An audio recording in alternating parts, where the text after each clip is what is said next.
Hey, how's it going, everybody? Or how's it, as my man next to me always likes to say. He's Indian Cowboy up, Scott Spreitzer, and we are White Chocolate, and we are talking about some baseball for the upcoming weekend. We're talking about some NBA playoffs, who we're going to look for as far as futures. I've got a couple of ideas in perspective when it comes to starting off the playoffs. So we'll talk about that. Got playoff start in just a few days, Sunday.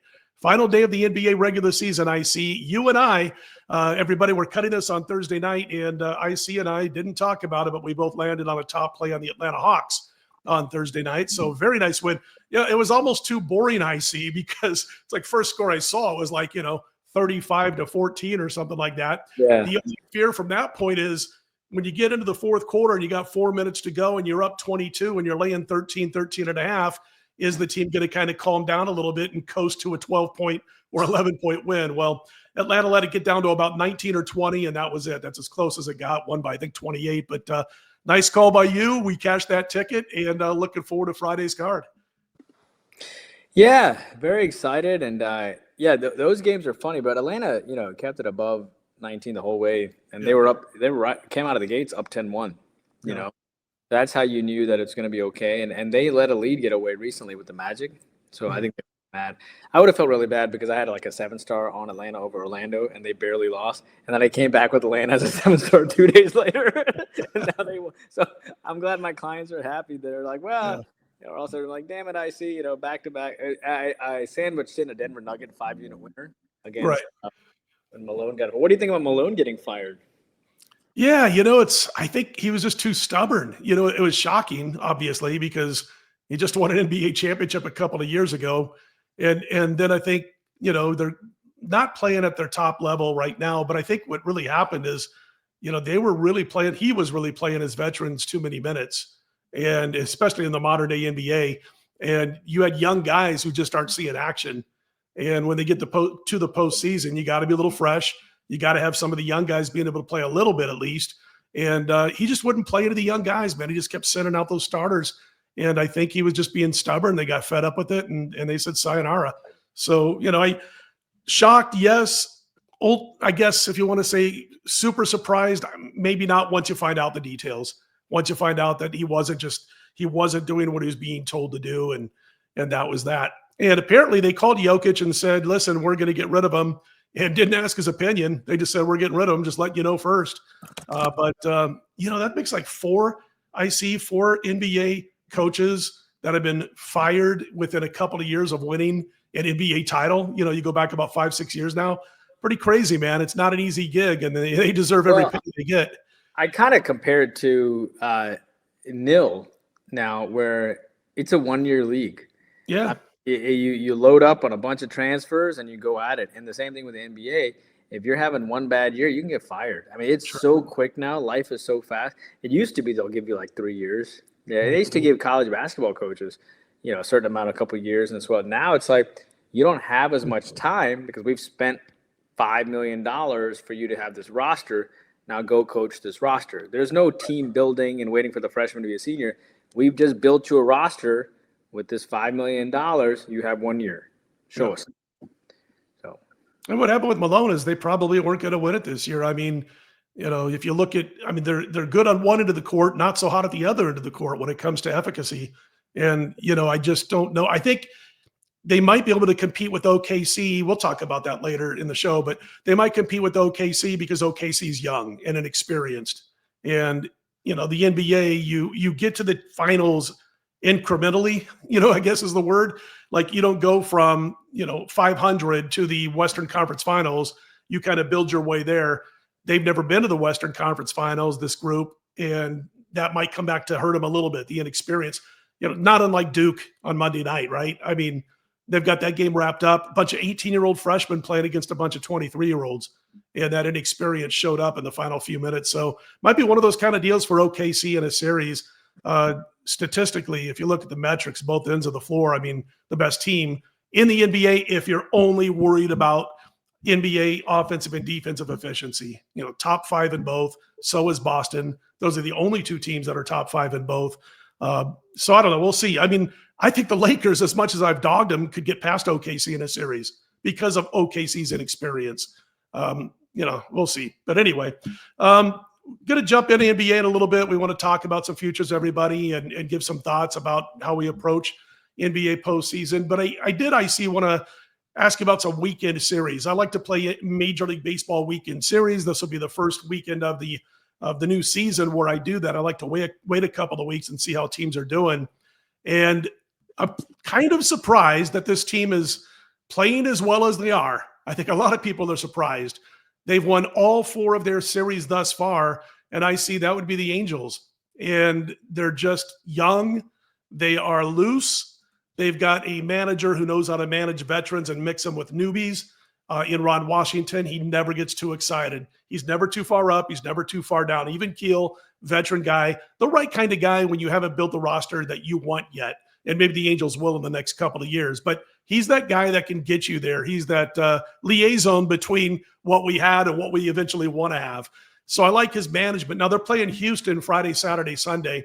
And you can get $1.85 with the Angels at a couple of different major books, plus $1.85, which I think is a real nice price.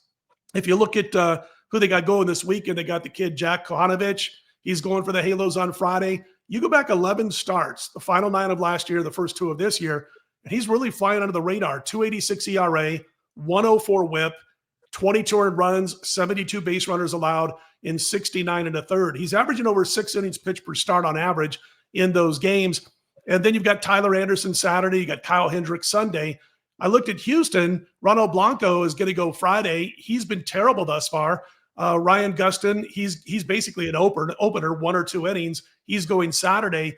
And then that former Cub pitcher, Hayden Wesneski, is going to go on Sunday. None of those guys strike fear right now into anybody's bats. And I don't like what's going on with Houston with all these new players on the roster I see. You still have Altuve. You still have Yordan Alvarez. You've got Diaz. Walker hasn't found his fit yet. They don't have Kyle Tucker anymore. He's over with the Cubs. I know that Angels pen is going to blow up in a bad way eventually, but with their middle relief pitching the way it is, and then the veteran Kyle Jansen being fresh right now, I think this team takes at least 2 of 3, and that's what they've done in every series so far. And again, here they are plus $1.85 on this weekend series. No, I agree with you. I think that's a great call, actually. Ron Washington is 73 years old, right? And imagine if they actually gave Ron Washington the same, staff and, talent, especially with Shohei and Trout when Socha was there, Sure. or when, or when all the other managers were there. Ron Washington flat out coached, and, he was in Moneyball, right? He used to be with the Braves, 73 years Rangers. old. Almost won the World Series with the Rangers, I mean, it just goes to show how good, and he wasn't too proud. He came and coached third base with the Braves. He just loves baseball. And you coached the Texas Rangers, and now you're coming to be third base coach for the Braves or first base coach for the Braves. No ego at all. Just a guy who just loves baseball. Just super. I mean, his karma is just fantastic. How many young players that he's influenced. But to go back to what you're finding here is, I think it's awesome. Houston has been lackluster for sure. I mean, they took 2 of 3 from the Mets, but then after that they got swept by the Giants. They just lost 2 of 3 to Seattle. And the Angels, this young kid is phenomenal, right?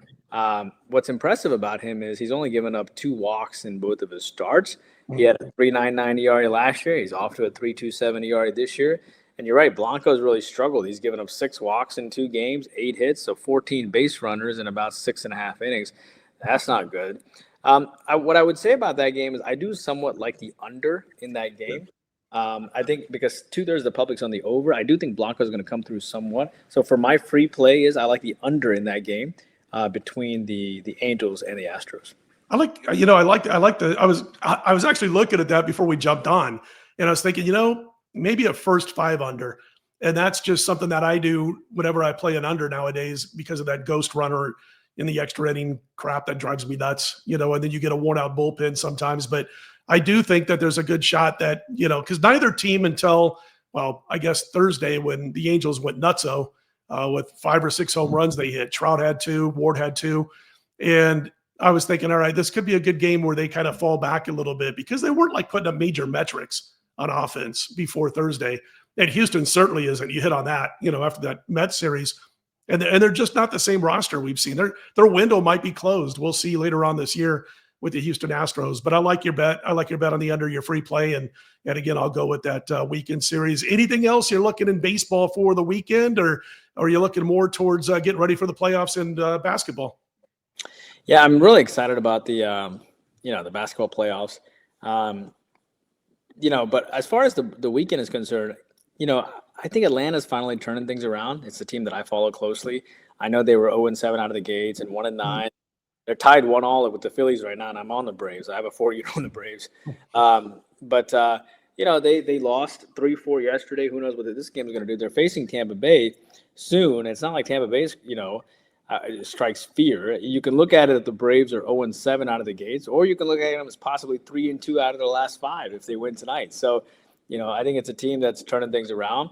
And no one's going to give them a chance against Tampa Bay. Tampa Bay's 5-7, but Tampa Bay, they just lost 1-11 in their last game. You have a pitcher in Bradley for Tampa Bay. He had a 4.9 ERA. He has a 4.91 ERA this year. He had a 4.11 ERA last year, so he is on the bounce back a little bit. He faced the Rangers, went 5 innings, 2 hits, and 4 runs, and he gave up 4 walks. He faced Colorado. He went 6 innings, 5 hits, and 2 runs there. But he has struggled a little bit with giving up home runs. He's kind of on the bounce back, but I really like this kid Smith-Shawver, right? Mm-hmm. I know he has a 5.1 ERA, but I want you to know that he's only a plus 100 dog. Mm. Why?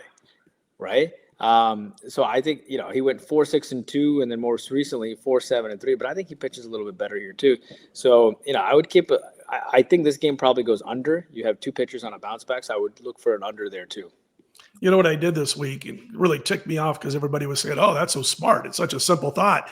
It's going to be, I should be doing this too. And then, of course, falls flat on the face there of the idea. But started out winning in baseball first few days, had a top play. Within the first couple of days, it was an over in the Dodgers game, which cashed. And I had decided that over the first couple of weeks, because I don't bet a whole lot of baseball until about week 3, week 4. And generally speaking, I might do 1 a day and maybe skip a day, pass a day. But I decided before the season that with that crazy ass roster of the Dodgers, that when they were off a loss, I was going to back them. And I was going to either back them if there was short money line, like $1.30 or less, or I was going to lay a run and a half with the Dodgers off of a loss. And I went back. The reason I thought of that is their last 99 wins, 79-20 on the run line in their last 99 wins. So they've covered the run line 79 out of 99 wins. This is before a few days ago. So, of course, the Dodgers come out and they get their butts kicked by Washington. And then, yesterday I've got them on a run line. They win, but they don't cover the number at 6-5. So it wasn't the greatest idea after all, but I probably should go on a video tomorrow on Friday afternoon and let people know if I'm going to pass, because after losing with them 3 nights in a row, I'm sure if I pass, now that they're back home against the Cubbies, they'll go out and they'll win. They'll win 8-1 or something like that. But anyway, that was what I did, and it put me behind the 8 ball a little bit here to start the season. I think it's 3-4 now, so not horrendous. And but we'll see. And I don't know. I got to wait to see if the Dodgers get better as the temperatures warm. They weren't too good when it was cold in Philly and DC. But anyway, so there's the thought about, and it's funny. I took calls from everybody I know saying, "Oh, great idea. I might jump on board." Well, I got a hold of those guys today. Did you jump on board? They went, "Hell no." Did you? Of course I did. Of course I did. I like losing 3 in a row in the middle of the week. I'm the best team in baseball. Anyway, having said all of that, let's talk about some NBA playoff action. We've got playoff futures that, really haven't. I mean, you got 12-1s and 8-1s and 4-1s and all that, but obviously the actual matchups have not been set yet. Couple of days to go yet. Excuse me. But I wanted to talk a little bit, I see about what I'm looking at for the NBA postseason. I'm going to punch up a couple of notes that I made here earlier. 13 of the last 15 NBA champions finished the regular season in the top 10 in both offensive and defensive efficiency. The other thing I wanted to mention is that also 13 of the last 15 champions have been in the top 5 in at least one of those metrics, top 5 in either offense or defense, 13 of the last 15. And so, first of all, as far as teams that are in the top 10 in both offense and defensive efficiency, that would be OKC and Memphis in the West, Cleveland and Boston in the East. The second part of that equation, which is, again, at least your offense or defense, is in the top 5. And the teams in the West are OKC, Houston, the Clippers, and the Nuggets. In the East, it's the Cavaliers, the Celtics, the Knicks, and the Magic. So from there, and I'll keep it short, I promise, but I decided, okay, we got 8 teams, 4 from each conference that fit that prerequisite. Houston, no offense, 19th in efficiency, throw them out. Denver, no defense. They just don't play defense, like 20th, throw them out. And the veterans played too many minutes. We talked about that. The Clippers, not bad. Keep an eye on them. 4th defense, 14th offense. The concerns, can Harden not choke in the postseason? Can Kawhi stay healthy? He's rested a lot this year. And then in the East, Cavs, Celtics, no-brainers. The Knicks, how about 0-15 against legitimate playoff contenders, losing by 15 points per game? Thibodeau's going to be gone if they don't get out of the first round. And then there's the Magic, the final team. They've got absolutely no offense. They're not going anywhere. The concerns I see, to me, for Cleveland, middle of the pack against three-pointers. Boston loves to shoot the 3. They're going to shoot a ton. A lot of nights they shoot more 3s than 2s. Boston's a little bit better on the glass than is Cleveland. And I think they're going to be too tough for Cleveland. I think that Boston gets to the finals again. And then OKC doesn't match up well with the Lakers. So we're going to see how they do against other teams and if they end up having to play LA. But I look at Boston as the future, even though it's the chalk. Last year's team was one of the best in the NBA in the last quarter century. The roster's basically the same. Everyone's back. They're healthier at the start of this playoffs than they were last year. Porzingis is healthy. I just don't see anybody stopping this team. They're going to have to come out and have multiple bad nights to lose an NBA series, in my point of view, I see. Yeah, I mean, for us, it's either the Cavs or the Celtics, right, on this side. I don't see the Knicks have so many holes. Pacers, Bucks. Bucks could give someone a run, but eventually their depth is going to be a problem. And, and Giannis just does not have the depth. Yeah, I think the 8-9, 9-10 eventually could be interesting in the Eastern Conference. I think the Bulls are actually a team that could surprise a lot of people near the end. I think they can, do some damage in that, 7, 8, 9, 10 combo world. The Bulls actually, that Giddey game against the Lakers, the Bulls are tough. People are excited. They're just excited. Basketball's back in Chicago, and the Magic are decent, but if they can't shoot well and someone gets to start scoring on them, they can struggle. So between the Magic, and I'm a Hawks homer, I love my Hawks, but between the Magic, the Hawks, the Bulls, and the Heat, I think the Bulls might be the team that kind of something you might want to keep an eye on there. As you go to the Western Conference, I think the Thunder, obviously the Lakers are phenomenal, Sure. And the fact that they're going to be, did we ever think JJ Redick is going to have them as a 3 seed? No, absolutely not. That is unbelievable. And of course they ripped off the Mavericks to no end, but that's not Nico's fault. It's very clear it comes from management. So that makes, that's why he's taking the heat like a good soldier, but it's not his fault. Yeah. He was told he did the best that he could, I guess. The Nuggets are a train wreck, and anybody that gets Russell, and I love Russell Westbrook, but anybody that gets Russell Westbrook, that's not, their GM is an idiot, obviously the Grizzlies have all sorts of issues. Their goal should be to make sure Ja doesn't end up in prison. I'm curious to see what the Warriors do.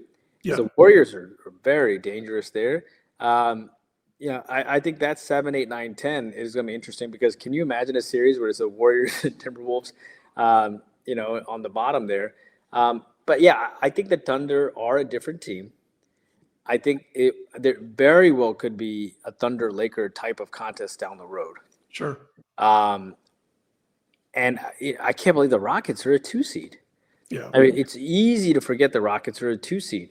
But I think it might, and I think this would be, I hate to say this, and I guess we're allowed to say it on YouTube, but I think it would be the league's wet dream if they had a situation in which it could be the Thunder and Lakers, right? Kind of like the new versus the old kind of thing. Sure. So yeah, I would think out of all of this, I would say look to the Bulls. You can bet them in the. I think they come out of that bottom fest there. And for the Western Conference, who do you like in the Western Conference to come out? I'm actually kind of high on the Thunder and the Lakers.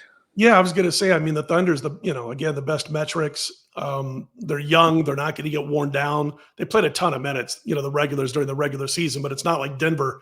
Their veterans played a ton of minutes. The OKC guys are young. They got SGA, and who's going to stop him? I don't think that OKC has problems in the West with many teams. I think the Lakers, just the matchup is tough for OKC. The team that I think is, if you wanted to have, like, let's say a Cinderella or whatever, I would think would be the Clippers. The way they're playing, Kawhi's been basically resting all year.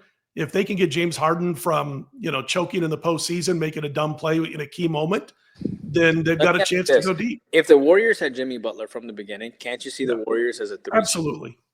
I'm glad you mentioned that, because I mentioned all the efficiency ratings, and those are all season long. You can't judge Golden State's efficiency numbers before they got Jimmy B. That's a whole different team. So, yeah, I'm on board there. So, I mean, taking them in a series price the first round or two might not be a bad idea, I think. Right. I mean, that's huge value. I mean, it just sucks for the Thunder if they end up facing the Warriors, in the first. I like Boston. I mean, if they lose, it's going to be to Cleveland. That's what would happen. But again, I just look at that team from last year, and you look at all the numbers, the team that won it last year, and one of the maybe the best team in the last 25 years. And you don't really lose anything from that team this year. That's what's scary. But Cleveland's got the goods. They just got to play better for longer periods of time when it comes to deep perimeter defense. And I'm splitting hairs because they're really good. They're great, but the 3-point defense can lack sometimes, and that's where Boston can get them. And I think over a best-of-7 series, that's where they would get them. So, and that's why they picked up DeAndre Hunter from exactly. Yep, good point. I got Boston coming out of the East. I'll probably pay for this one, but and you can remind me of it down the road. We'll do dinner when you're in Vegas next time on me if this doesn't hit. But I'm going to go with the Clippers just because I wanted to go with the Cinderella. And you know what? You could make it as good of an argument for the Warriors as you did for OKC for obvious reasons, and for the Lakers because they can give a team like OKC some matchup problems. I mean, I had Oklahoma City the other night, after they got blasted by the Lakers. Came back on them. I think that was Tuesday night. I don't cover that spread if they don't call that goofy technical foul on Luka and kick him out of the game, which they ended up rescinding. They go on a 29-12 run to close that game after Luka was canned. Oklahoma City has not looked good against the Lakers in the last 2 meetings. Just my thoughts. Yeah, I mean, I can see it. And I think if I had to pick one team that can give the real value out of all these teams are the Warriors for the plus money that you could get. Mm-hmm. You don't very often see a 1 seed versus an 8 seed, and Golden State might even be favored. Yeah. So, which is nice. And if Jimmy was there all year, Jimmy Butler, you're probably talking about, I just mentioned the teams that are top 10 in offense and defense. I mean, they're there if he plays the whole year and they take a lot of those early season games halfway serious. They're top 10 in both efficiency ratings over an entire course of a season. So Warriors and Clippers, potential Cinderellas. We'll see how it goes. We'll be talking about it next week too. We'll be talking about the series as we get deeper into it. Everybody, we got I see and I agree on a Friday free play on that total, the under in the Angels Astros game. And I like the Angels plus $1.85 to take home that series. If they do, it'll be their 5th winning series in 5 tries so far this season. And, I wanted to tell you one quick note, because I don't think I've ever told you this, I see it. Maybe the people will like it. Years ago, my brother, he worked in the casinos here in Las Vegas, financial guy, all that kind of stuff. And he's older than me. He's retired now. And he came out here before me. And one of his clients was Frank Mariani, who was the silent partner of Jerry Buss with the Lakers, co-owner. And we're talking to the heyday and all that kind of stuff. So we got to know Frank Mariani pretty well.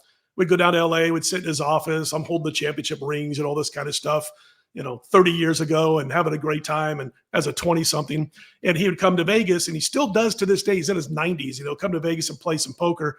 But he would take us to the prize fights here in Vegas, and we'd be sitting there by the ring, the whole thing.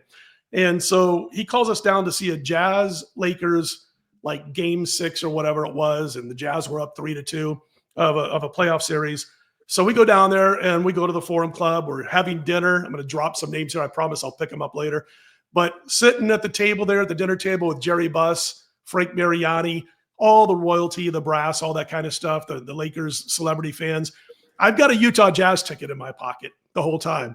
And so we're sitting there and we're rapping at the table. Then we go out, go down the hallway, out into the arena. And there's Jerry West standing there right outside the hallway. So talk to him a little bit. We're sitting right behind the Laker bench. Utah clocks him. I mean, the mailman had Karl Malone had 45-12 that day. And Kobe was a rookie, by the way. He only got 9-5. And we're all sitting there wondering why they weren't playing him. I was pretty happy about it with that ticket. But it was fun because I was sitting right behind the Laker bench, and I'm doing my best to keep my mouth shut because I don't want to tick off the ownership of the Lakers for flying us down there, having us, Frank Mariani, having us come down and taking us out and getting us dinner and all that kind of stuff. And I'm going to sit there and root against his team in a game they got to win to stay alive. But just one of the great memories of being around the West Coast in the 1990s and also being a bettor and hanging out at those games. And just thought I'd throw that out there. No particular reason, but fun stuff, fun memories from back in the day. Anyway, any closing thoughts before we wrap this up? I think I bored people enough. No, I think we'll have quite a bit of free selections for them, tomorrow, or not tomorrow, but next week when we meet up. And yeah, I would definitely take a look at that Angels under. I would take a look at the Bravos, right? Yep. The Braves, I mean, they're only a plus 107 dog for a reason, I think. And then, I would take a look at a surprising under there too. So Angels under, Braves under, and Angels series price would be something. I love that style of capping, by the way. You got a guy with a 5+ ERA and it's plus 100 or thereabouts. You would think the price would be a little bit different. And that's something you don't gain if you're a new capper, new bettor. That's something you learn over the course of time. Sharp stuff. And an indirect way of taking that 5 ERA cap pitcher is to take the under. Exactly. Yep. Absolutely. He's Indian Cowboy. That's why he is Indian Cowboy. I'm Scott Spreitzer. We are White Chocolate, brought to you by DocSports.com. Going to be here every Thursday. We're going to be talking weekend baseball series and, of course, NBA playoffs as they go right into June. So for IC, I'm Scott. Let's put them in the win column, everybody. We'll talk to you again next week.